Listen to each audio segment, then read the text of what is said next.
Hello, good morning all of you. Welcome back to my channel exam success Mantra. आज हम DElEd first year का, जिसे अपने GBT के नाम से भी जाना जाता है, और इसका फर्स्ट पेपर का क्वेश्चन लेने वाला है। क्वेश्चन जो पूछा गया है वो इस प्रकार से है कि विकास को परिभाषित कीजिए, यानी विकास की परिभाषा लिखनी है हमें, और विकास को प्रभावित करने वाले विभिन्न कारक कौन से हैं, विभिन्न कारकों का वर्णन करने के विकास को कौन कौन से कारक प्रभावित करते हैं। तो इसके आंसर की ओर बढ़ते हैं। हमारा जो है, सबसे पहले हमें पूछा गया था विकास को परिभाषित कीजिए। तो यहाँ पे मैंने थोड़ा सा अर्थ लिखा है, ये पेपर में लिखना ज़रूरी नहीं है, अपने लेंथ के हिसाब से देख लीजिए। ये पहले भी बता चुके हैं, विकास का अर्थ परिभाषा पहले भी मैंने ये डिस्कस करी है। तो इस क्वेश्चन में दोबारा पूछी गई, तो मैं दोबारा इसको डिस्कस कर दे रही हूँ। तो विकास का अर्थ होता है कि उन्नति, विकास जो शब्द है उन्नति से संबंधित है, यानी उन्नति को संकेत करता है या उन्नति की ओर बढ़ना। तो विकास उन्नति से संबंधित परिवर्तनों की ओर संकेत करता है और परिपक्व की ओर अग्रसर होता है। यानी विकास क्या है? परिपक्व है। विकास परिपक्व की एक प्रक्रिया है। अगर इसकी परिभाषा की बात करें, जो हमें पूछा गया परिभाषा, जर्सिल, टेलफोर्ड और शोरी के अनुसार इन्होंने जो परिभाषा दी वो है कि विकास शब्द का अर्थ उन जटिल प्रक्रियाओं के समूह से है। मतलब वो जटिल क्रियाएं हैं जिससे निषेचित अंडे से एक परिपक्व व्यक्ति का उदय होता है। मतलब एक निषेचित अंडे से एक पूरा बच्चा पैदा हो जाता है। वो जो क्रिया है वो क्या है? विकास है। किसके अनुसार? जर्सिल, टेलफोर्ड और शोरी के अनुसार। हरलॉक ने जो विकास की परिभाषा दी है वो ये है। हरलॉक के अनुसार विकास परतों में वृद्धि तक ही सीमित नहीं है। यानी विकास का मतलब केवल वृद्धि नहीं है। जो वृद्धि है वो विकास का क्या है? केवल एक हिस्सा है। तो हरलॉक ने कहा है कि विकास परतों में वृद्धि तक ही सीमित नहीं है, बल्कि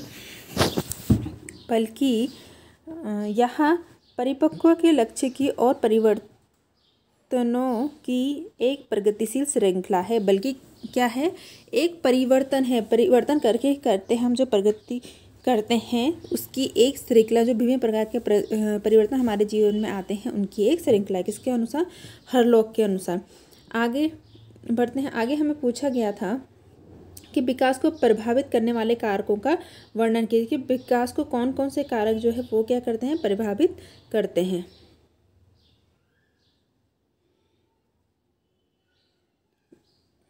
विकास को प्रभावित करने वाले कारक। तो विकास को प्रभावित करने वाले दो कारक होते हैं। एक तो क्या? वंशानुगत कारक या आनुवंशिक कारक, हम जिसको कहते हैं वंशानुक्रमित कारक या वंशानुगत कह सकते हैं, या आनुवंशिक कारक। दूसरा वातावरण संबंधित कारक, कि वातावरण कैसा था। ठीक है, पहले कारक को देख लेते हैं, विकास का आनुवंशिक या वंशानुगत कारक। पहला कारक है, पहला जो इसका कारण है वो है वंशानुक्रम। क्या है? एक अचर तत्व है। पहली बात, वंशानुक्रम है क्या? एक अचर तत्व। अचर मतलब जो चेंज नहीं होता। जैसा हमारा वंशानुक्रम हो वैसे ही रहेगा। अगर हमारे अगर इंसान के पास 46 गुणसूत्र हैं तो हर जनरेशन में वो 46 गुणसूत्र ही रहेंगे, वो चेंज नहीं होंगे। अगर उनके जो वंशानुक्रम लंबी कदकाठी के होंगे तो उनके जो बच्चे होंगे वो लंबी ही कदकाठी हो। अगर उनका वंशानुगत यानी उनके जो पेरेंट्स हैं वो लंबी कदकाठी के हैं तो ठीक है। तो यानी कि वंशानुक्रम क्या? एक अचर तत्व है जो गर्भधान के समय ही स्थापित हो जाता है। और ये कब होता है? जब बच्चा गर्भ में आता है उस समय ही उसका वंशानुगत या वो उसका जो आनुवंशिक तत्व है वो निर्धारित हो जाता है कि बच्चा कैसा होगा। ठीक है। व्यक्ति अब वंशानुगत है क्या?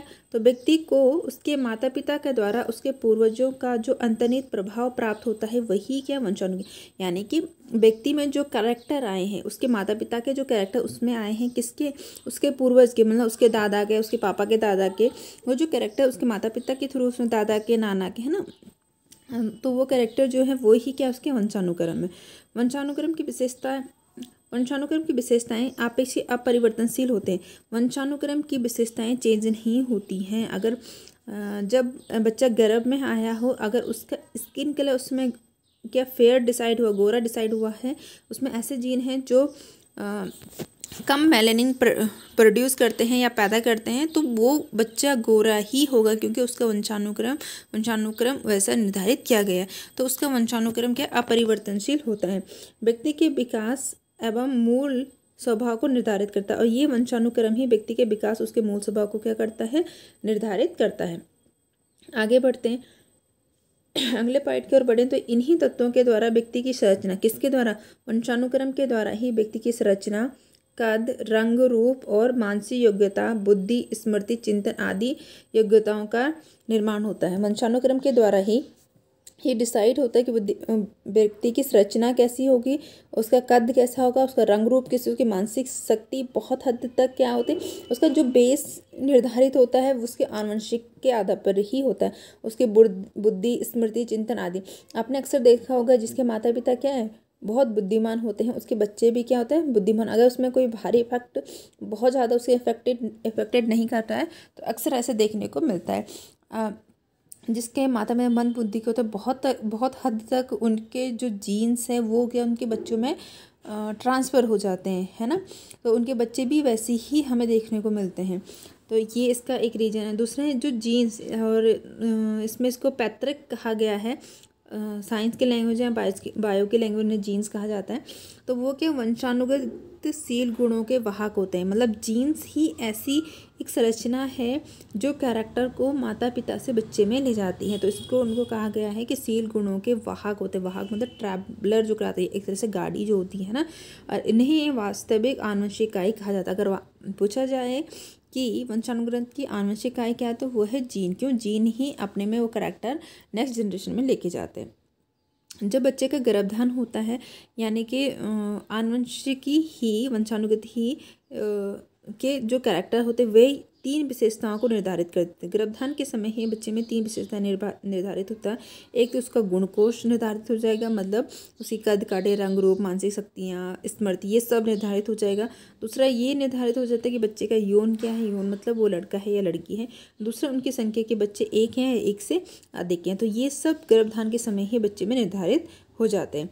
अगले पॉइंट की ओर बढ़े तो अगला जो है ये था हमें आनुवंशिक कारक। अगला जो हमें पूछा, 2 कारक होते हैं विकास को प्रभावित करने वाले। एक था हमारा आनुवंशिक कारक, दूसरा था हमारा वातावरण संबंधित कारक। अगर हम वातावरण संबंधी कारक को देख लें, वातावरण संबंधित कारक, विकास को प्रभावित करने वाले वातावरण संबंधी कारक। पहला है जन्म से पूर्व का कारक वातावरण। जब बच्चे का जन्म नहीं उससे पूर्व का वातावरण, यानी कि माता के गर्भ में बच्चे के लिए कैसा वातावरण प्रोवाइड किया गया है। बच्चे के जन्म से पूर्व माता का स्वास्थ्य इसमें क्या निर्धारित करेगा, माता का स्वास्थ्य, माता का पोषण, आहार आदि बच्चे के सामान्य व्यवहार पर सीधा प्रभाव। अगर माँ स्वस्थ नहीं है तो बच्चा भी स्वस्थ नहीं होता। बहुत केसों में आपने देखा होगा, अगर प्रेगनेंसी के दौरान माँ की तबीयत बिगड़ जाती है तो कई बार क्या है, अबॉर्शन की नौबत आ जाती है या बच्चे की डेथ हो गई। आजकल नॉर्मल केस सारा, जैसे कि बीपी बढ़ जाता है, माँ का बीपी बढ़ गया तो बच्चा कई बार क्या होता है, गर्भ में ही मर जाता है। तो ये केस बहुत ज़्यादा देखने को मिलता है। यानी कि माता का स्वास्थ्य, उसका पोषक, अगर माता को स्वस्थ भोजन, पोषक भोजन नहीं मिल रहा है तो बच्चा भी क्या होता है, हेल्दी जन्म नहीं लेता है, बच्चे भी क्या कुपोषण का शिकार हो जाता है। दूसरा है महिला, गर्भवती महिला द्वारा धूम्रपान या अन्य मादक पदार्थ। अगर कोई महिला प्रेगनेंसी के दौरान धूम्रपान करती है या दूसरी मादक पदार्थ जैसे शराब आदि पीती है तो उसका प्रभाव भी उसके बच्चे पर डायरेक्ट देखने को मिलता है। आदि पदार्थों का सेवन भी बच्चों की वृद्धि और विकास पर कुप्रभाव डालता है। दूसरा उसके संवेगात्मक अगर माँ बहुत चिड़चिड़ी, बहुत गुस्से में रहते हैं तो इससे क्या होता है, जो बालक है उसके मानसिक विकास प्रभावित होता है और उसके जो नाड़ी संस्थान हैं यानी कि उसके जो हार्मोन्स रिलीज करने वाली ग्लैंड्स हैं वो क्या होते हैं, इफेक्ट होती है। ठीक है। कुपोषण तथा तीव्र संवेगात्मक, तीव्र संवेग बहुत ज़्यादा गुस्सा आना, चिड़चिड़ा होना, ये सब तनाव बच्चे में शारीरिक और मानसिक विकास तथा नाड़ी संस्थान में क्षति का महत्वपूर्ण कारण बनते हैं। इसीलिए बोला जाता है कि प्रेगनेंसी में शांत रहना चाहिए, योगा करो, घूमो, खुश रहो, ये इम्पोर्टेंट हो जाती हैं चीज़ें। अगला जो प्रकार है, एक था क्या, वातावरण संबंधित क्या था, जन्म से पूर्व का प्रकार वातावरण। दूसरा जन्म का प्रकार, जन्म कैसे हुआ, बच्चा का नॉर्मल डिलीवरी से हुआ या ऑपरेशन से हुआ। अगर बच्चा नॉर्मल डिलीवरी से होता है तो वो समाज में इजीली एडजस्ट कर पाता है। अगर उसके ऑपरेशन को थ्रू हुआ हो तो उसे एडजस्ट करने में, समायोजन करने में क्या दिक्कत आती है। सामान्य रूप से जन्म लेने वाले बच्चों की अपेक्षा उन बच्चों में समायोजन की समस्या अधिक पाई जाती हैं जो ऑपरेशन से जन्म लेते हैं। इसीलिए कोशिश की जाती है कि जो डिलीवरी हो क्या हो, नॉर्मल हो, क्योंकि जब बच्चा माँ के गर्भ से संसार में आता है तो प्रसव के दौरान वो बहुत सारे एडजस्टमेंट उसे करने पड़ते हैं, तो जिसकी वजह से क्या वहीं से वो क्या एडजस्टमेंट सीख के जन्म लेता है। लेकिन जब बच्चा क्या ऑपरेशन से होता है तो उसको डायरेक्ट निकाल देते, बच्चे को किसी भी प्रकार की तकलीफ एडजस्ट नहीं करना पड़ता उस समय, तो इसीलिए कहा जाता है कि उन्हें आगे जाके एडजस्टमेंट की प्रॉब्लम आती है। लेकिन अगर हम नॉर्मल वातावरण में देखें तो मुझे ऐसा बहुत ज़्यादा देखने को नहीं मिला है। मेरा एक्सपीरियंस ये कहता है कि नहीं, ऐसा कोई बहुत ज़्यादा प्रभाव शायद नहीं पड़ता है एडजस्टमेंट में। अदर चीज़ में पड़ता है, बच्चे की हेल्थ में प्रॉब्लम देखने को मेरे को मिली है, मैंने देखा है ऐसा पर्सनली, ग्रोथ में, अदर्स चीज़ में। बट जैसे कि जो ऑपरेशन से बच्चे होते हैं वो जल्दी जल्दी बीमार पड़ते हैं, जो नॉर्मल डिलीवरी होते हैं उनकी जो इम्यूनिटी पावर होती है वो क्या होती है, थोड़ी स्ट्रांग होती है। ये तो देखने को मेरे को बहुत मिला है। नेक्स्ट पॉइंट की ओर बढ़ते हैं। अच्छा, नेक्स्ट पॉइंट की ओर बढ़ें तो अगला है माता पिता से संबंधित प्रभाव। वातावरण संबंधी प्रभाव के अंतर्गत तीसरा जो पॉइंट है हमारा वो है माता पिता से संबंधित प्रभाव। माता पिता से संबंधित मतलब घर के सदस्यों की संख्या, कितने सदस्य हैं, बच्चों के साथ बच्चों के लालन पालन का ढंग का प्रभाव, बच्चे के सामान्य मनोविज्ञान और शारीरिक विकास पर पड़ता है। घर में सदस्य की ज़्यादा सदस्य हैं, बहुत ज़्यादा सदस्य हैं तो क्या होता है, बच्चे इग्नोर होते हैं क्योंकि वो आपस में ही सदस्य आपस में रंगे। अगर 2-4 सदस्य हैं तो बच्चों को ज़्यादा बातें करने के लिए मिलती हैं, तो वो क्या होते हैं, बच्चे उससे उनके ग्रोथ अच्छी होती है। अगर एकल है तो वो बच्चों को कोई साथी नहीं है, उनको कोई उनसे बात करने वाला नहीं है, तो इसमें भाषा विकास उनका देर में होता है। तो ये सब चीज़ें क्या है, इफ़ेक्ट डालती हैं बच्चे के विकास पर। दूसरा जो इम्पोर्टेंट पॉइंट हो जाता है वो ये है कि माता पिता का व्यवहार प्रभुत्वपूर्ण, अधिक सजा देने वाला, कुंठाग्रस्त। अगर माता पिता का व्यवहार ऐसा है, प्रभुत्वपूर्ण है, मतलब जैसे मैं बोल रहा हूँ वैसे ही होना चाहिए, बच्चे अपनी मर्जी से कुछ नहीं कर सकता है, अगर गलती हो गई तो बहुत ज़्यादा सजाएं मिलती है, कुंठाग्रस्त हैं, तो उनके बच्चे, ऐसे पेरेंट्स के जो बच्चे होते हैं वो आक्रामक होते हैं। वो भी क्या होते हैं, जैसे किसी ने कुछ बोलते हैं तो जहाँ उन्हें अपना बस लगता है वहाँ क्या बहुत ज़्यादा आक्रामक हो जाते हैं। वो गुस्सा बहुत ज़्यादा रहता है, उनमें रूठने की प्रवृत्ति बहुत ज़्यादा है, संवेगात्मक रूप से अस्थिर रहते हैं, मतलब तुरंत उनको गुस्सा आ जाना या फिर तुरंत शांत हो जाना, इस तरह के बिहेव करते हैं। क्रियात्मक रूप से व्यवहार में अस्थिरता आदि लक्षणों में देखा जाता है। जैसे कोई काम शुरुआत कर ली लेकिन थोड़ी सी प्रॉब्लम आए छोड़ देते हैं, कंटिन्यू उसको नहीं कर पाते हैं, तो ये सब चीज़ें देखी जा सकती हैं ऐसे पेरेंट्स के बच्चों में जो क्या होते हैं, बहुत कठोर स्वभाव के होते हैं बच्चों के साथ, है ना। दूसरी ओर वहीं अगर प्रजातांत्रिक व्यवहार है, अगर माता पिता क्या है, प्रजातांत्रिक व्यवहार वाले हैं, बच्चों को बहुत ज़्यादा गुस्सा नहीं करते हैं, एक संतुलित व्यवहार बनाए रखते हैं, तो उनके बच्चे भी एक संतुलित नागरिक के रूप में विकसित होते हैं। जब प्रजातांत्रिक घरानों के बच्चों का विकास संवेगात्मक रूप से स्थिर होता है, सामाजिक मापदंडों के अनुरूप होता है, बहिर्मुखी व्यक्तित्व के होते हैं, बिल्कुल उनके अपोजिट। ठीक है, अगला जो पॉइंट आ जाता है वो है संस्थागत लालन पालन से संबंधित।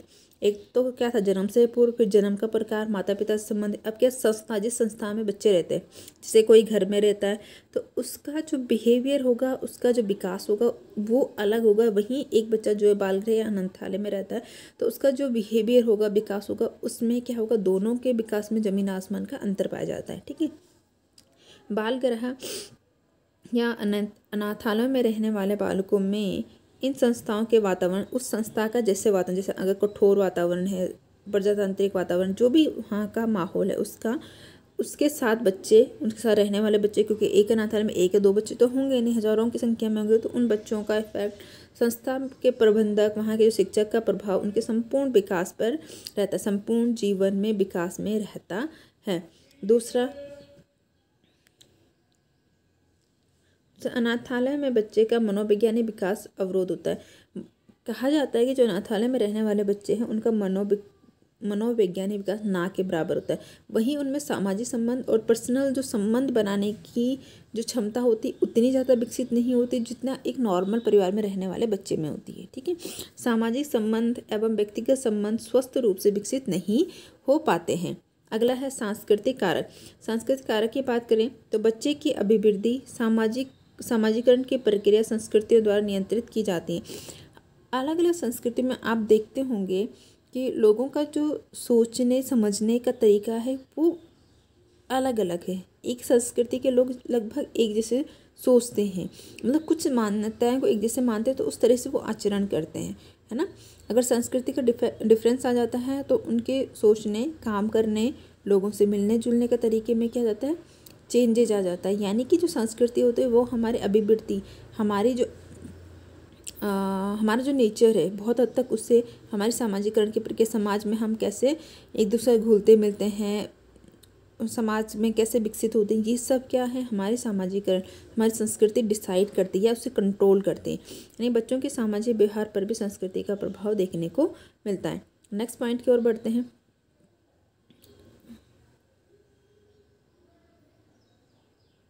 अच्छा, इसमें जो क्या था, जो सेकंड हमारा रीजन था वातावरण संबंधी प्रभाव, तो इसमें क्या है, 5 कारक हमने देखने को मिले हैं। पहला था जन्म से पूर्व का वातावरण कैसा है बच्चे का।